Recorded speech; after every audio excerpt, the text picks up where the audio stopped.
Cách xử lý scandal của Lâm Canh Tân bị chỉ trích, Triệu Lệ Dĩnh và Phùng Thiệu Phong bị so sánh, tình yêu đích thực có được hé lộ.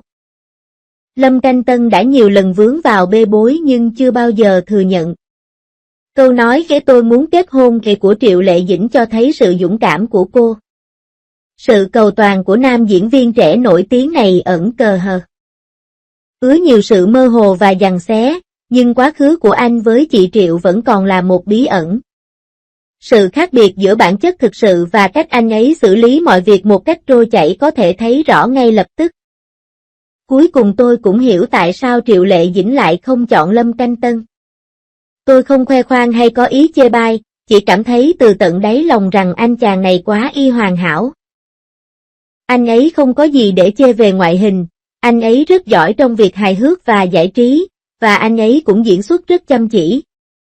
Sự mê trong Tornado 11 và sự tinh tế trong vụ án hình sự của Iwe Yui đều chứng minh rằng anh ấy thực sự có năng lực. Nhưng khi nói đến việc giải quyết những lời đồn đại đó, thì thực sự rất kinh tởm, không thừa nhận cũng không phủ nhận, và chỉ giả vờ bối rối khi được hỏi. Mỗi khi một vụ bê bối trở thành chủ đề nóng, anh ta lại dùng câu "tôi thực sự không biết" làm lá chắn, hành động như một người ngoài cuộc. Nhưng hãy nghĩ xem, có gì sai khi một chàng trai trẻ có mối quan hệ ở độ tuổi còn trẻ như vậy? Mặc dù các ngôi sao nổi tiếng không thể cởi mở về ngoại hình của mình như người bình thường, nhưng không cần thiết phải làm cho nó trông giống như trong phim gián điệp. Tất nhiên, nếu bạn có thể nam tính và thừa nhận điều đó một cách thẳng thắn thì bạn là một người đàn ông thực thụ. Nhìn tình hình hiện tại của Tiểu Lâm, chắc hẳn xung quanh anh ta không thiếu những cô gái xinh đẹp. Nhưng trong xoan đến Triệu Lệ Dĩnh là vụ việc duy nhất chưa từng được xác nhận, khiến mọi người phải suy nghĩ. Cho nên đôi khi tôi thực sự ngưỡng mộ chị Triệu. Bất kể mọi người bên ngoài có nói gì, cô ấy vẫn không phản ứng gì cả. Ngược lại, Lâm Canh Tân có thể nghĩ ra những ý tưởng mới sau mỗi vài ngày. Chú Phong từng nói một câu tàn nhẫn, nếu con không muốn kết hôn, ta có thể đợi đến tận thế. Chị Triệu vừa nói em muốn kết hôn. Sự tương phản quá rõ ràng, còn cần phải nói ai là người thành tâm sao? Có lời kêu gọi mạnh mẽ cho việc tái hôn không? Phùng Thiệu Phong và Triệu Lệ Dĩnh trở thành cặp đôi ăn ý trong việc nuôi dạy con cái. Phiên bản đời thực của Baby Partner được phát hành vào đêm khuya, Phùng Thiệu Phong và Triệu Lệ Dĩnh biến giấy chứng nhận ly hôn của họ thành một thỏa thuận hợp tác chiến lược, đứa trẻ là một dự án do cuộc họp cổ đông của một công ty niêm yết. Khi đầu bếp của một nhà hàng phương Tây đang nấu lại những món ăn cũ, đầu bếp 3 sao Michelin đã tạo ra một phiên bản đời thực của Adventure. Nếu họ không thể chia sẻ nhịp tim, thì họ có thể tự mình tỏa sáng. Lời tạm biệt tử tế nhất trong ngành giải trí là phát hành một phần tiếp theo mới. 3 giờ sáng, tại hành lang của một bệnh viện tư nhân ở Thượng Hải, tiếng cửa chớp của các tay săn ảnh nổ tung trong giới giải trí như tiếng sấm trong đêm tối. Phùng Thiệu Phong bế đứa con trai đang số tê cao trên tay bước đi nhanh chóng, Triệu Lệ Dĩnh đi theo sát phía sau anh với đôi giày bệt. Hai người chỉ cách nhau nửa mét, nhưng dường như có một dải ngân hà ở giữa họ.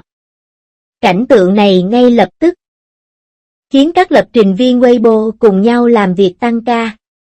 Cư dân mạng bình luận, đây không phải là phiên bản đời thực của Cao. Tôi đề nghị cục dơ N9 đổi cửa sổ tái hôn thành phòng ký kết hợp tác. Tam giác đen chỉ bên phải khi tình yêu trở thành trách nhiệm hữu hạn. Cảnh quay phòng cấp cứu lúc nửa đêm này được nhiều người chứng kiến đã vô tình phơi bày ví dụ ly hôn đáng kính nhất trong làng giải trí trong nước. Trong khi việc ly hôn của những cặp đôi nổi tiếng khác giống như việc gỡ bom hẹn giờ thì cặp đôi Phùng Dĩnh lại biến giấy chứng nhận ly hôn của họ thành một thỏa thuận hợp tác chiến lược, con cái là một dự án do cả hai bên cùng kiểm soát, quyền nu. Ôi con là quyền sở hữu chéo và cuộc họp bàn giao con cái có thể so sánh với cuộc họp cổ đông của một công ty niêm yết. Đám đông chia thành hai phe, người hâm mộ chính phú giơ cao tấm biển có dòng chữ tôi đã chuyển đến cục dân sự, và người hâm mộ sự nghiệp giơ cao biểu ngữ cổ vũ có dòng chữ đừng nhắc tôi khi tôi đẹp một mình, như thông báo chính thức về cuộc ly hát. ôn 4 năm trước đang diễn ra một lần nữa. Tam giác đen chi bên phải Aquaman lên bờ vs nữ hoàng lên ngôi. Nhìn lại cuộc chiến tranh chớp nhoáng này trong ngành giải trí, có thể thấy những âm mưu chống lại thói quen xuất hiện ở khắp mọi nơi.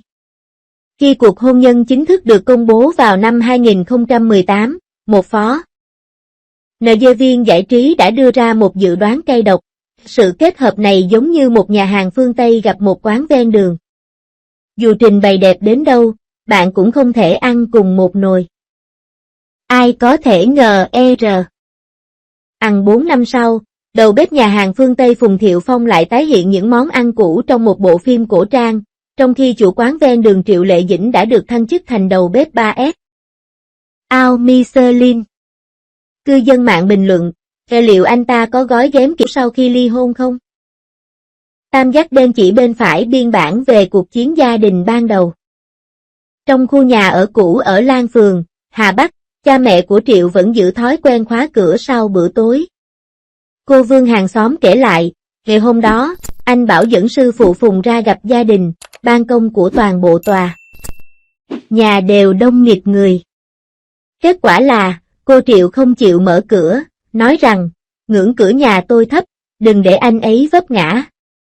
Sự rõ ràng khắc sâu trong DNA này đạt đến đỉnh điểm khi Hạ Hành Phúc tứ xây dựng xé nát đám cưới trong hạnh phúc vạn nhà. Ngược lại, các cuộc họp mặt gia đình của Phùng Thiệu Phong vẫn được tổ chức tại số 18 Bến Thượng Hải như thường lệ và món quà anh tặng mẹ mình có giá trị bằng một căn hộ ở thị trấn. Khi chuẩn bị cho ôn lễ, nhà họ Triệu muốn gây tam thư, muốn ỷ trực thăng hạ cánh ở Maldives. Cuối cùng, cái kết của cuộc hôn nhân biến mất đã được ghi trong hệ thống cục dân chính. Tam giác đen chỉ bên phải câu chuyện nuôi dạy con cái ở Thượng Hải. Trong nhóm phụ huynh của một trường mẫu giáo quốc tế ở Luriari, sư phụ Xiang Xiang là một nhân vật huyền thoại. Theo người trong cuộc, cậu chủ nhỏ được một đội bảo mẫu y gồm 4 bảo mẫu chăm sóc hàng dê ngày, và việc đoàn làm phim đến thăm Triệu Lệ Dĩnh hàng tháng chẳng khác nào một chuyến thanh tra kinh doanh. Một lần, đứa trẻ bị sốt và bối rối nên đã gọi mẹ. Ngay khi mẹ Phùng kết nối video, Triệu Lệ Dĩnh, người đang trang điểm sẹo trong điều 20, lập tức chuyển sang khuôn mặt dịu dàng trong ống kính. Phong cách nuôi dạy con cái thay đổi diện mạo trong kinh kịch tứ xuyên này khiến tất cả mọi người có mặt đều đồng loạt suy sụp. Phố khi này bất ngờ mở ra một hướng đi mới trong làng giải trí trong nước. Khi Đại S và Vương Tiểu Phi còn đang cãi nhau về hóa đơn tiền điện, Phong Dĩnh đã nắm vững dê mô hình nuôi dạy con chung. Phùng Thiệu Phong phụ trách trang bị vàng Krypton, Triệu Lệ Dĩnh chuyên về cường hóa tinh thần, chuyên gia về trẻ em khen ngợi. Cấu hình này tốt hơn nhiều so với sự phồn hoa giả tạo của một gia đình trọn vẹn. Tam giác đen chỉ bên phải sự tiến hóa từ Miên Lan đến Subansia.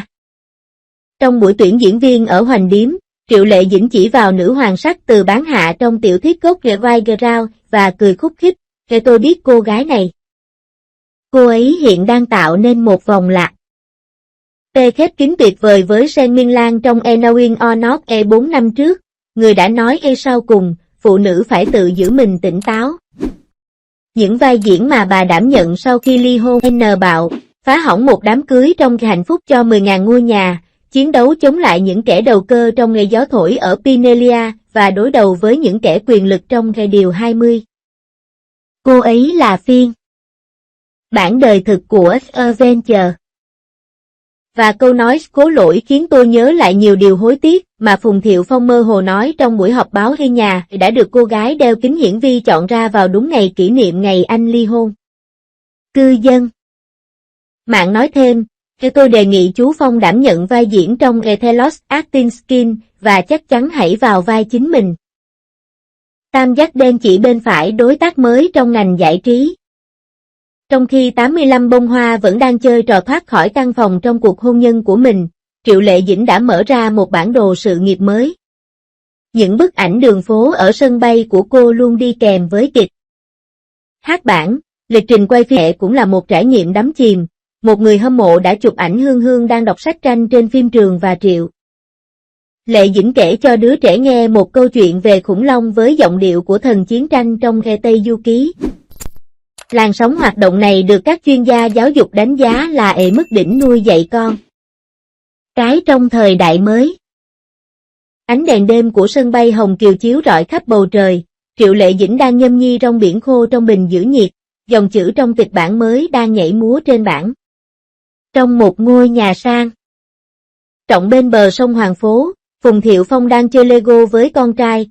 Trên màn hình điện thoại di động của anh hiện lên một trang đánh giá tiêu cực về một bộ phim mới. Hai con đường không bao di giao nhau, nhưng ở một chiều không gian nhất định, lại đang xen thành một mạng lưới dày đặc. Đây có lẽ là lời tạm biệt tử tế nhất dành cho người lớn, nếu họ không thể chia sẻ nhịp đập trái tim. Đúng lúc này, một bài đăng hot trên diễn đàn tin đồn bỗng trở nên phổ biến. Kêu tôi cược 50 xu vào mì cay, liệu lần sau hai người cùng xuất hiện trong một khung hình có ký hợp đồng dự án mới không? Những người theo dõi đang cá cược rằng loạt phim Divorce Partner này sẽ không bao giờ thiếu phần tiếp theo.